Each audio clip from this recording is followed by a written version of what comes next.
अस्सलाम वालेकुम, मैं हूं रेहान तारिक और आप देख रहे हैं दास्ता। कौमी असम्बली का इजलास सुबह 10 बजे होगा, जिसके लिए मुख्तलिफ जमातों के अरकान असम्बली और सरबराहान इस वक्त इस्लामाबाद में डेरे डाले हुए हैं। इन सब में नवाज शरीफ की इस्लामाबाद में मौजूदगी और ऐवान असम्बली का दौरा इंतहाई अहमियत का हामिल है। उनके दौरे से ऐसा तासुर मिल रहा है कि जैसे नून लीग की बागडोर आज भी मुकम्मल तौर पर उनके हाथ में है। पंजाब में हुकूमत साजी से मुताल्लिक अहम उमूर सर अंजाम देने के बाद नवाज शरीफ अपने भाई शहबाज शरीफ की मदद के लिए इस्लामाबाद पहुंच चुके हैं और शायद वो यहाँ कुछ बाकी जमातों के साथ भी हतमी मामलात को तय करें। नवाज शरीफ की कौमी असम्बली आमद से ऐसा तासुर मिल रहा है कि वो भी कल के इजलास में हल्फ उठाएंगे। या सवाल ये है कि अगर वो कल कौमी असम्बली का हल्फ उठाएंगे तो कौन सा ओहदा लेंगे, उनकी कौमी असम्बली में पोजीशन क्या होगी। आज उन्होंने पार्लियामान आमद के मौके पर सहाफ़ियों से गुफ्तगू करते हुए इस ख्वाहिश का इजहार किया कि दुआ है कि असम्बली अपनी मुद्दत पूरी करे। साबिक वज़ीर आज़म का कहना था कि तमाम मसाइल जुड़े हुए हैं, सारे हल होंगे और सियासी अदम इस्तेहकाम की कोई बात नहीं है। इंशाअल्लाह सियासी और माशी इस्तेहकाम आएगा। असेंबली अपना टेन्योर मुकम्मल करे और सेनेट अपना टेन्योर मुकम्मल करे। इंशाल्लाह गवर्नमेंट इकॉनमी को भी ठीक करेगी। तो इकॉनमी के अंदर सारे मामले जुड़े हुए हैं, होगी तो सब ठीक होगा इंशाल्लाह। आज मुस्लिम लीग नून की जानिब से पार्लिमानी पार्टी का इजलास भी हुआ, जिसमें शहबाज शरीफ बतौर वज़ीर आज़म नामजद हुए। दूसरी जानिब इस्लामाबाद में पीपल्स पार्टी का भी अहम इजलास आसिफ अली जरदारी की ज़ेर सदारत हुआ, जिसमें हुकूमत साजी के मामलात को फाइनल किया गया। ज़राए के मुताबिक पीपल्स पार्टी इस वक्त बलूचिस्तान में हुकूमत बनाने के लिए कोशिश कर रही है। सिंध, पंजाब और केपी में हुकूमत साजी फाइनल होने पर बलूचिस्तानी वाहिद सूबा है जहाँ पर मामलात रुके हुए हैं। लगता यही है कि इस सूबे और ओवरऑल हुकूमत साजी में पीपल्स पार्टी की पोजीशन खासी मुस्तहकम है और वो खुलकर फैसले कर रहे हैं। इस दौरान वो किसी भी किस्म का दबाव और डिक्टेशन लेने के लिए तैयार नहीं है। इस वक्त तक 3 जमातें एक इत्तेहाद के जरिए हुकूमत बनाती दिखाई दे रही हैं। ये 3 जमातें मुस्लिम लीग नून, पीपल्स पार्टी और MQM हैं। इन 3 जमातों की अलग अलग कहानियां हैं। इन जमातों के दरमियान एतमाद का फुकदार और एक दूसरे से गिले शिकवे हैं, जो कभी राजो न्याज से किए जाते हैं तो कभी सरेआम उनका तज़किरा होता है। मुस्लिम लीग नून जो आने वाली हुकूमत में सबसे बड़ी पार्टी है, इसके लिए बाकी दोनों जमातों को राम करना और उनके खदशात को दूर करना भी बहुत अहम है। लेकिन महसूस हो रहा है कि नून लीग इन दोनों जमातों के दरमियान सैंडविच है और इस बात को शुरू से ही इसका खदशा भी जाहिर किया जा रहा था कि पीपल्स पार्टी और नून लीग तो जैसे जैसे हुकूमत साजी में इकट्ठी हो जाएंगी, लेकिन MQM और पीपल्स पार्टी को इकट्ठे बिठाना जुए शीर लाने के मुतरातिफ होगा और यही दिखाई भी दे रहा है। गुज़श्ता दिनों पीपल्स पार्टी और PMLN के माबैन जो डेडलॉक रहा, उसमें भी एक बहुत बड़ा कंपोनेंट MQM का था। पीपल्स पार्टी नहीं चाहती थी कि MQM विफाक में इत्तेहादी हुकूमत का हिस्सा बने और पाकिस्तान मुस्लिम लीग नून को ये बावर करा रही थी कि अगर नून लीग और पीपल्स पार्टी भी हाथ में ला लें तो हुकूमत बन जाएगी, हमें MQM की ज़रूरत नहीं है। और MQM को सिंध में गवर्नरशिप देने पर भी पाकिस्तान पीपल्स पार्टी के बहुत तहफ़्फ़ुज़ात हैं। MQM पाकिस्तान पीपल्स पार्टी के जो तहफ़्फ़ुज़ात हैं, जो नून लीग के रास्ते उनको बताए गए, वो अपनी राब्ता कमेटी के साथ शेयर कर रही है। और इंटरेस्टिंग बात तो ये है कि MQM की राब्ता कमेटी की जो ऑडियोज़ और वीडियोज़ हैं वो भी लीक हो रही हैं। गुज़श्ता रोज़ हमने मुस्तफ़ा कमाल की को ऑडियो और वीडियो देखी, उसमें वो क्या कह रहे थे, ज़रा उसकी एक झलक आपके सामने रखता है। हुकूमत साजी और हुकूमत की तश्कील में बहुत कुछ है जो अब भी होना बाकी है। सारे मामले पर बात करेंगे। इस वक्त इमरान शफकत साहब सीनियर सहाफ़ी तज्ज़ियाकार हमारे साथ मौजूद है। अस्सलाम वालेकुम इमरान साहब, बहुत बहुत शुक्रिया आपके वक्त के लिए। इमरान साहब, सबसे पहले तो ये कहिएगा कि आज 7 साल बाद मियाँ मोहम्मद नवाज शरीफ की कौमी असम्बली में आमद हुई है और पार्लिमानी इजलास से उन्होंने खिताब भी किया है, सदारत भी की है। उसमें तौसीक हो गई कुछ फैसलों की कि शहबाज शरीफ वज़ारत उज़्मा के लिए नामज़द होंगे, स्पीकर कौमी असम्बली अयाज सादिक होंगे। मेरा सवाल यह है कि नवाज शरीफ, क्योंकि मेंबर कौमी असम्बली तो वो भी है और लाइकली कल हल्फ भी उठाएंगे, मियाँ नवाज शरीफ क्या होंगे कैबिनेट में? क्या वो भी कोई पोजीशन या कोई पोर्टफोलियो ज़्यूम करेंगे? आपके पास क्या खबर है? मियाँ नवाज शरीफ साहब उनके पीछे होंगे, जाती उम्रा में होंगे, लाहौर में होंगे, कभी लंदन में होंगे, कभी अमेरिका में होंगे और उनके फ़ैसलों के पीछे होंगे। और यही अभी तक का प्लान है, क्योंकि ये गुफ्तगू जो है ये रिकॉर्ड के ऊपर है कि ये इतलात आई थी और बहुत पहले आई थी कि नवाज शरीफ साहब जो हैं वो इंतखाबात की रात तक तो वज़ीर आज़म के उम्मीदवार होंगे, लेकिन उसके बाद वो ख़ुद शहबाज शरीफ साहब को आगे करेंगे। तो तब भी ये बातें दिल नहीं मानता था और फिर ये जब सूरत हाल का जायज़ा लिया गया तो फिर शायद ये वाली बात भी समझ में आई कि नवाज शरीफ साहब शायद कोई चांस लेना चाहते हैं कि चीज़ें पहले से तयशुदा थी, क्योंकि ये नवाज शरीफ साहब को बावर करवाया गया था, उनको चीज़ें से बताई गई थी, उनसे गुजारिश की गई थी कि पाकिस्तान के उन हलकों में जहाँ पर किसी भी किस्म की कोई डिवीज़न नहीं होनी चाहिए, वहाँ पर बहरहाल एक डिवीज़न है, वहाँ पर एक नापसंदीदगी का एक एलिमेंट वहाँ पर मौजूद है और ये तासुर वहाँ पर मौजूद है कि जब भी नवाज शरीफ साहब आए उनके पाकिस्तान की जो हैयत मुक़्तदरा है उनके साथ मामलात जो हैं वो अनबन ही हुए। तो अब आप फादरली फ़िगर के तौर के ऊपर काम कीजिए। ये कहा गया, ये बावर करवाया गया, ये दरख्वास्त की गई, या यूँ कह लें कि इस बात के ऊपर उनको राज़ी किया गया। लेकिन इमरान साहब, वही कुछ होगा। कौमी असम्बली में क्या कोई ओहदा नहीं ले गए, यानी कैबिनेट के अंदर मौजूद नहीं होंगे, कोई पोजीशन एज्यूम नहीं करेंगे, उनके पास कोई पोर्टफोलियो नहीं होगा, ये भी तय है? नहीं,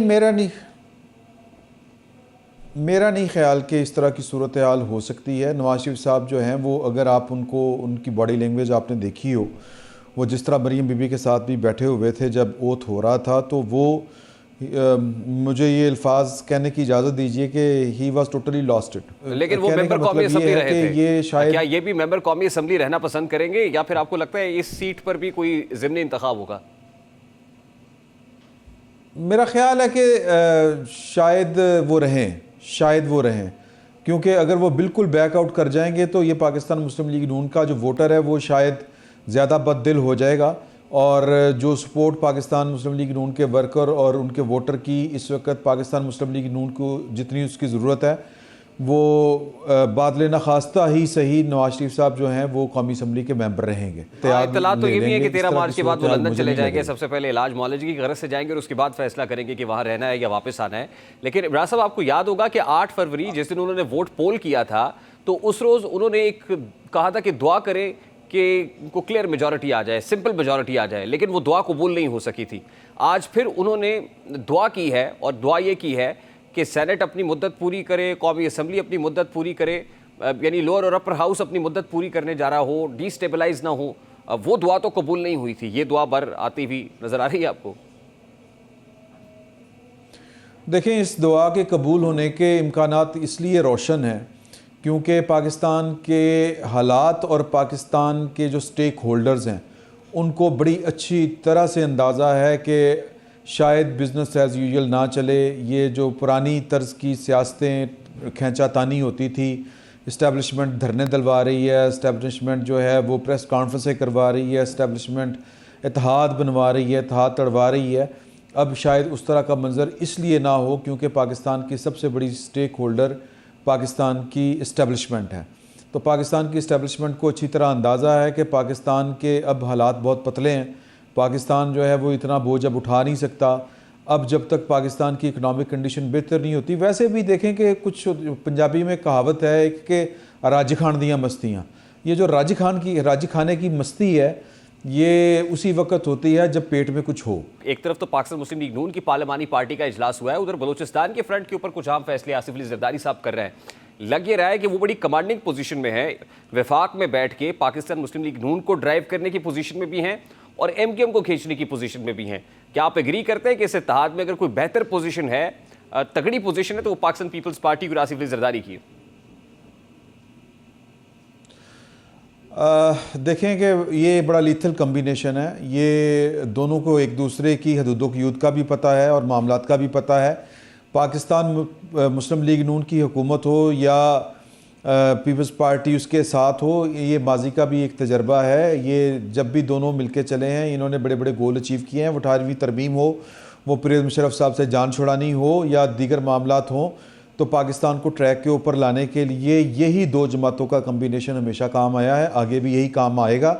और एक दूसरे के और मामलात की नज़ाकत का बड़ी अच्छी तरीके के साथ अगर किसी को अंदाज़ा है तो वो 3 फरीक हैं पाकिस्तान के अंदर। एक पाकिस्तान की इस्टेब्लिशमेंट है, एक पाकिस्तान पीपल्स पार्टी के सरबराह या शरीक चेयरमैन आप उनको कह लें, आसिफ अली जरदारी साहब को है, बिलावल भुट्टो जरदारी साहब से भी ज़्यादा, और दूसरे जो हैं वो नवाज शरीफ साहब हैं। तो इन तीनों फ्रीकैन को अच्छी तरह पता है कि उन्होंने आगे किस तरह चलना है और कितनी स्पेस एक दूसरे को देनी है और अपने पास कितनी स्पेस रखनी है। इमरान साहब, ये और मुल्क के लिए अच्छा क्या है, अच्छा बुरा क्या? ये तीनों फरीक एक तरफ, इनके बिलमुकाबिल एक और फरीक भी है जो PTI है, जो सुन्नी इत्तेहाद काउंसिल में शामिल हो गई, मखसूस नशस्तों की जंग लड़ रही थी। इलेक्शन कमीशन ऑफ पाकिस्तान ने एक ओपन हेयरिंग भी की, दूसरी पार्टीज हिस्सा वसूल करने के लिए आ गई। कल अब पता ये चल रहा है कि इजलास बुला लिया गया है। आपको लगता है, क्योंकि प्रेसिडेंट की तरफ से इंतजार किया गया कि 5 बजे तक को मसबत जवाब आएगा, नहीं आया, कल इजलास बुलाया गया है, तो अल्टीमेटली कोई क्राइसिस आता हुआ, आईनी बहरान खड़ा होता हुआ, मामला अदालत में जाता हुआ, रिगिंग का इशू भी उठता हुआ, ये देख रहे हैं आप, या लगता है नहीं ये सिर्फ ख्याली बातें हवा हो जाएंगी? देखें, जो पाकिस्तान तहरीक इंसाफ का मामला है, अगर मुझे आप 1 मिनट देंगे तो मैं आपसे गुजारिश ये करूँगा कि ये मिसमैनेज्ड चीज़ें हैं। पाकिस्तान की एक, या मैं सादा अल्फाज में अगर बात कहूँ कि पाकिस्तान की इस्टेब्लिशमेंट ने एक जो चीज़ तजर्बा किया था, जो घड़ा था, वो अब उनसे मैनेज ज़रा करना थोड़ा सा मुश्किल है। ऐसा नहीं है कि वो मैनेजेबल नहीं है, ये मैनेजेबल है। बाकी जो उनकी अपनी सियासत है उसका हाल तो आप देख लें कि वो कहाँ से शुरू हुए थे। इतना वो मैं टाइम का ज़िया नहीं करना चाहता कि मैं उनकी असम्बलियाँ तोड़ने वाले वाक़यात से शुरू करूँ या वोट ऑफ नो कॉन्फिडेंस से शुरू करूँ। ख़त्म ये यहाँ पर बात हो रही है कि सुन्नी इत्तेहाद कौंसिल ने आज एक लेटर जो है उसका सामने आ गया है चीफ इलेक्शन कमिश्नर की तरफ से, जिसमें उन्होंने कहा है कि हमें मखसूस नशिस्तें नहीं चाहिए। तो ये इनको सियासत कितनी करनी आती है, कितनी करनी नहीं आती। सुन्नी इत्तेहाद काउंसिल ने तो उस पर क्लैरिफिकेशन दी है और वो कहते हैं कि हमसे तो ये पूछा था कि 5% जो नशिस्तें ख़वातीन की नहीं दी गई, तो हमने बताया क्योंकि हमारे टिकट के ऊपर किसी ने इलेक्शन नहीं लड़ा और पार्लियामान में नुमाइंदगी मौजूद नहीं है, तो इसलिए हमने ये जमा नहीं कराई थी फहरिस्त। इस पर क्लैरिफिकेशन भी आ गई। सर जी, ज़ुबानी जब देखें, मुझे ये बताइए कि आपके लिखे हुए की तहरीर जो सबमिट हो एक सरकारी सतह के ऊपर, वो उसकी अहमियत ज़्यादा है या फिर आपकी वजाहत की अहमियत ज़्यादा है? ज़ाहिर है कि जो आपने लिख के दिया है वो वही माने रखता है। तो वो तो अब बहरहाल जो भी उसके ऊपर होना है फ़ैसला वो तो होना है, लेकिन ये कितने नफलों का सवाब था और ये किस किस्म की सियासत है जो पाकिस्तान तहरीक इंसाफ अपने लिए कर रही है। मुझे नहीं लगता कि पाकिस्तान तहरीक इंसाफ को अपने होते हुए किसी और सियासी हरीफ की ज़रूरत है, वो अपने लिए ख़ुद ही काफ़ी हैं। तो लिहाजा वो पाकिस्तान के सिस्टम के लिए कितना का ख़तरा बन सकते हैं ये उनको भी अच्छी तरह पता है, ये हमें बाहर बैठ के भी पता है। IMF को वो ख़त लिखने की बात करते हैं, IMF वाले आगे से जवाब दे देते हैं, इनकी कैलकुलेशनें ही ठीक नहीं हैं। जिनको लगता है कि ये 92 सीट्स लेके पाकिस्तान के अंदर कोई कोहराम या कोई इनकलाब बर्पा हो गया है, वो इनकलाब और कोहराम या वो जो शोर शराबा था उसने कितना का असर खड़ा कर दिया है पाकिस्तान के अंदर, ये हमें आज की तारीख तक नज़र आ चुका है। तो लिहाजा पाकिस्तान तहरीक इंसाफ कितना रोल प्ले कर लेगी, देखें, ये वाइजली फैसले करने होते हैं। सियासत जो होती है खेल नहीं होता, ये एक संजीदा मामला होता है जो जिम्मेदारी के साथ पूरा करना होता है। बहुत बहुत शुक्रिया।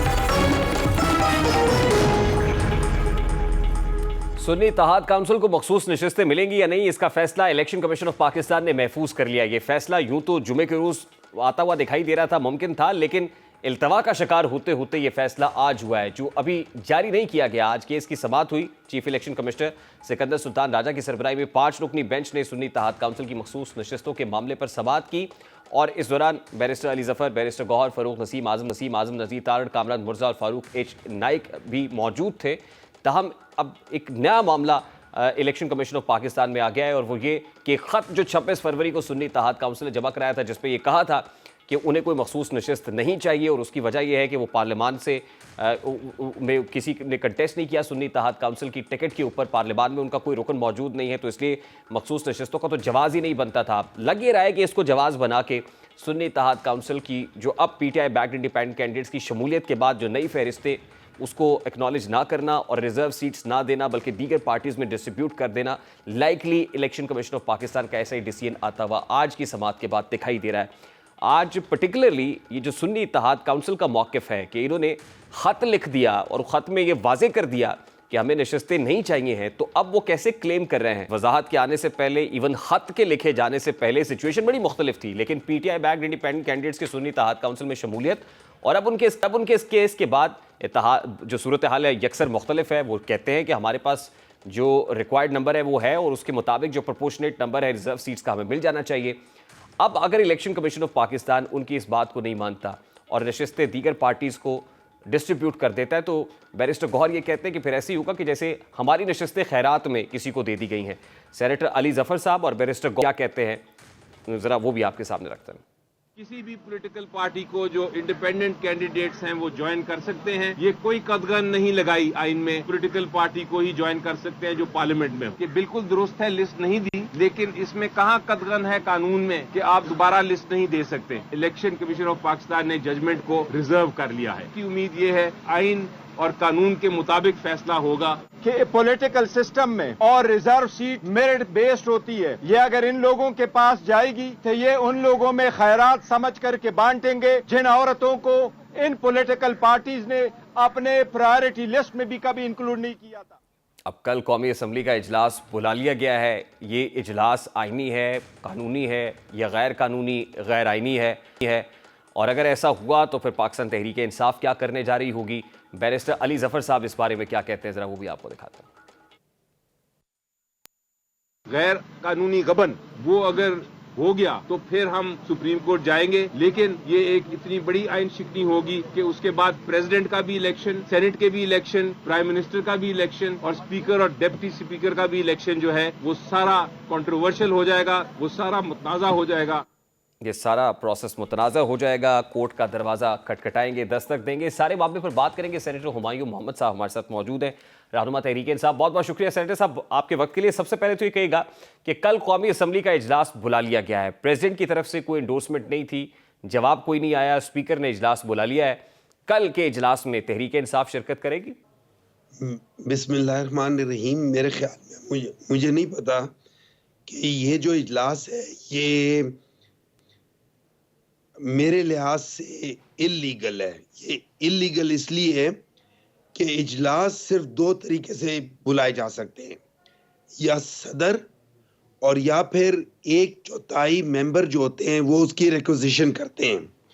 चूंकि मेंबर नहीं है इसलिए ये स्पीकर नहीं बुला सकता, स्पीकर के पास इख्तियार ही नहीं है और प्रेसिडेंट बुला सकता है।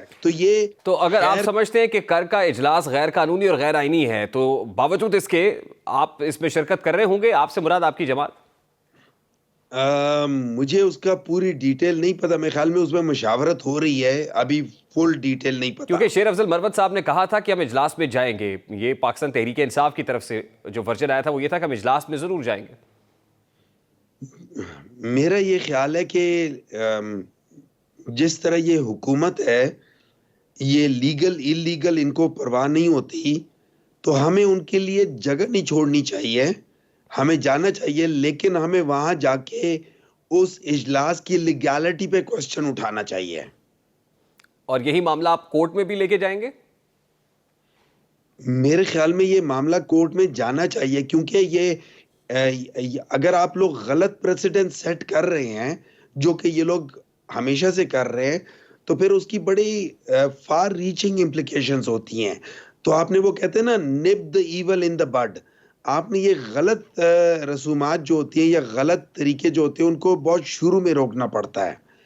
तो मेरे लिहाज से सिंपल तरीका ये है कि जब तक ये जो रिजर्व सीट्स हैं उनका मसला नहीं हल हो जाता, पंजाब की भी गलत हुई है, केपी की भी गलत हुई है, बलूचिस्तान की भी गलत होगी, सिंध की भी गलत हुई है। नहीं, लेकिन रिजर्व सीट्स के मामले में तो तहरीक इंसाफ ने अपने पाँव पर खुद कुल्हाड़ी नहीं मार ली सुन्नी इत्तेहाद काउंसिल में शमूलियत इख्तियार करके, क्योंकि उनका तो खत सामने आ गया है कि उनको कोई मखसूस नशिस्त नहीं चाहिए। 26 फरवरी का लिखा हुआ खत अब सामने मंजर आम पर आ गया है। हुमायूं मोहम्मद साहब, देखिए, अगर उन्होंने लिखा हुआ है कि नहीं चाहिए तो आप हमेशा ऐड कर सकते हो ना, एडिशन हो सकता है। दैट्स नॉट, आपने एक लिस्ट दी, उसमें 3 बंदों के नाम दिए हैं, उसके बाद वो लिस्ट एग्जॉस्ट हो गई है, अब आप इनमें ऐड कर सकते हो। उन्होंने लिखा है खत कि हमें नहीं चाहिए, अब उनके पास इतनी उनके मेंबरशिप हो गई है। अब तो इलेक्शन कमीशन ऑफ पाकिस्तान की सवाबदीद होगी ना कि वो मखसूस नशिस्तें देते हैं या नहीं देते, और लाइकली ये आपको नशिस्तें शायद अवार्ड ना हो। देखिए, जो इलेक्शन कमीशन है उसने तो ऑब्वियसली जो डिसीजन लेना है वो तो वही लेना है ना, जहां से उनको ऑक्सीजन आ रही है ना, वही डिसीजन लेने ना, उन्होंने अपने लिहाज से करने। लेकिन जनरली जो अगर आप देखें जो कॉन्स्टिट्यूशन है उसमें 2 चीजें होती हैं। अगर इलेक्शन एक्ट के लिहाज से अगर लिस्ट आपने पहले एक जो मखसूस टाइम है, लेट्स से 20 फरवरी या 20 जनवरी या जो भी है, उसमें आपने कह दिया कि भाई हमारी ये लिस्ट हमें नहीं चाहिए या ये हमारे नाम है, 2 दे दिए, 1 दे दिया, ठीक है।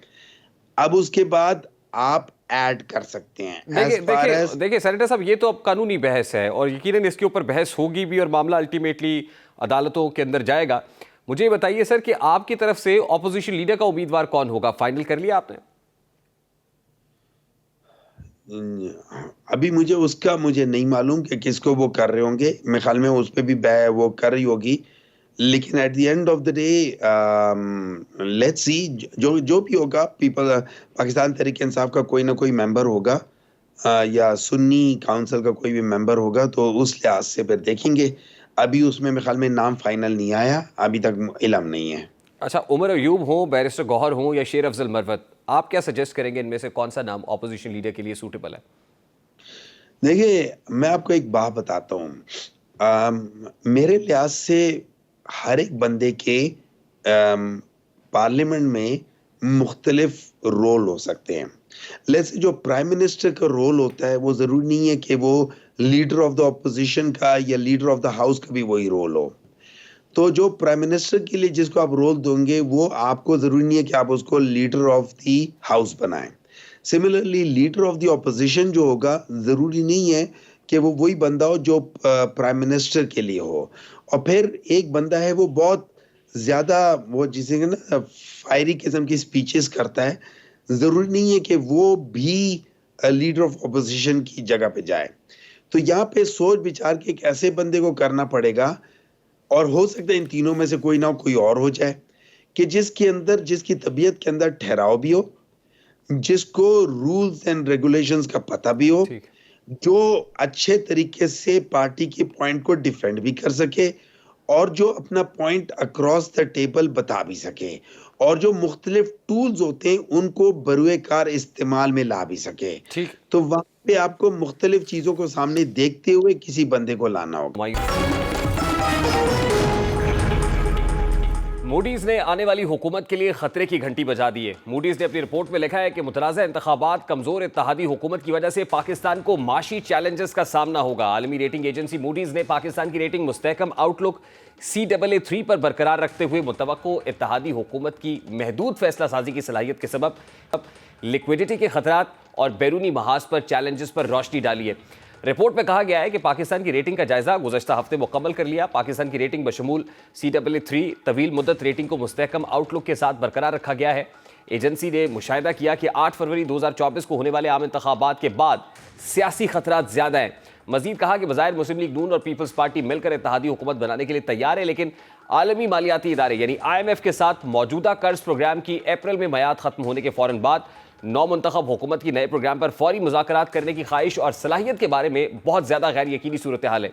मूडीज़ का कहना था कि मुमकिन तौर पर नई मखलूत हुकूमत का इंतखाबी मैंडेट मुश्किल इस्लाहात को आगे बढ़ाने के लिए मजबूत साबित ना हो, जो नए IMF के प्रोग्राम के लिए दरकार है। नए कर्ज प्रोग्राम पर इत्तफाक ना होने तक पाकिस्तान की दीगर दो तरफा और कसीरुल जहती शराकतदारों के साथ कर्ज हासिल करने की सलाहियत नुमाया तौर पर महदूद होगी।